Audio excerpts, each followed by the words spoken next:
बुंदेलखंड के प्रभारी मंत्री नंद गोपाल गुप्ता नंदी और भाजपा के ही एक कार्यकर्ता के बीच तीखी नोकझोंक सामने आई है।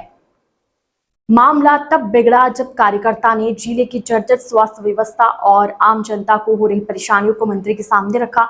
जनहित की बात सुनकर समाधान देने की बजाय मंत्री जी ने तंज कसते हुए कहा, यहाँ तक कहा कि भाषण देना है तो तुम्हारे लिए मंच लगवा दूं। जानकारी के अनुसार प्रभारी मंत्री नंद गोपाल नंदी बांदा के दौरे पर थे। इसी दौरान एक भाजपा कार्यकर्ता ने उन्हें घेर लिया और स्थानीय अस्पतालों में व्याप्त व्यवस्थाओं, डॉक्टरों की कमी और इलाज के लिए भटकती जनता का मुद्दा उठाया। कार्यकर्ता का तर्क था कि पार्टी का आधार अंत्योदय है और आम आदमी की आवाज उठाना उनका कर्तव्य है। जैसे ही कार्यकर्ता ने स्वास्थ्य विभाग की कमियां गिनानी शुरू की, मंत्री नंदी अपना आपा खो बैठे। उन्होंने कार्यकर्ता की निष्ठा पर सवाल उठाते हुए तीखे स्वर में कहा, तुम भाजपा कार्यकर्ता हो ही नहीं सकते। मंत्री के इस बयान से वहां मौजूद अन्य लोग और कार्यकर्ता भी अवाक रह गए।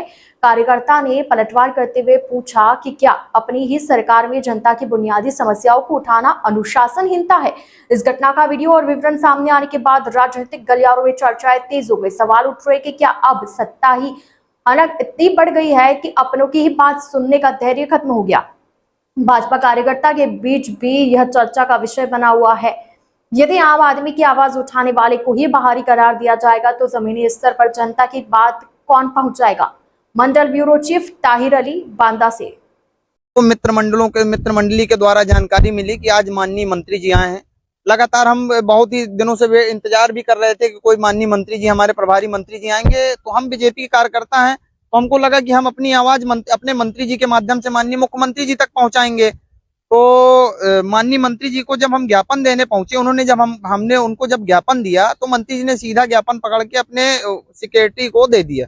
तो मैंने कहा, मंत्री जी ज्ञापन मैं आपको पूर्व में भी दे चुका हूं, लेकिन आज तक उस पर कोई कार्रवाई नहीं हुई है। लगभग 6-7 माह बीत चुका, आज तक कोई कागज नहीं आया यहाँ पे। तो माननीय मंत्री जी कहने लगे, तुम ज्ञापन दे रहे हो या भाषण दे रहे हो। मैंने कहा, मंत्री जी मैं भाषण नहीं दे रहा हूँ, जनता के मांग, जनता की वाकई जो मुद्दा है वही रख रहा हूँ और जनता को जिसकी जरूरत है। और यहाँ पे जब 300 बेड का अस्पताल बना हुआ है मंत्री जी, 250-300 करोड़ की लागत का अस्पताल बना हुआ है, तो ये क्यों नहीं चालू हो रहा है। तो माननीय मंत्री जी कड़ा रुख अपनाते हुए कहने लगे कि अगर तुमको भाषण देना हो तो मैं मंच लगवा देता हूँ और यहीं पे तुम अपना भाषण दे लो। तो मैंने कहा, मंत्री जी मुझको भाषण नहीं देना, जनता के मुद्दे को मैं अब तक पहुंचा रहा हूँ और कृपा करके इस पे कोई कार्रवाई करवाएं। तो फिर मंत्री जी कहने लगे कि ठीक है, देखते हैं और तुम पहले भाषण दे लो। तो मैंने कहा, मंत्री जी हम भाषण देने की आवश्यकता नहीं, हम लोग भारतीय जनता पार्टी कार्यकर्ता हैं और लगभग 9 वर्षों से भारतीय जनता पार्टी के राजनीति कर रहे हैं, तो हम तो अपनी मांग आपसे ही रखेंगे। तो माननीय मंत्री जी कहते हैं, तुम भारतीय जनता पार्टी के कार्यकर्ता हो ही नहीं सकते। तो मैंने माननीय मंत्री जी से कहा कि यदि मैं कार्यकर्ता नहीं हूँ मंत्री जी, आप यहाँ पे पता कर लीजिए। मैंने कहा, आप जनता से पूछ लीजिए, आप लोगों से पता कर लीजिए कि मैं भारतीय जनता पार्टी कार्यकर्ता हूँ कि नहीं हूँ।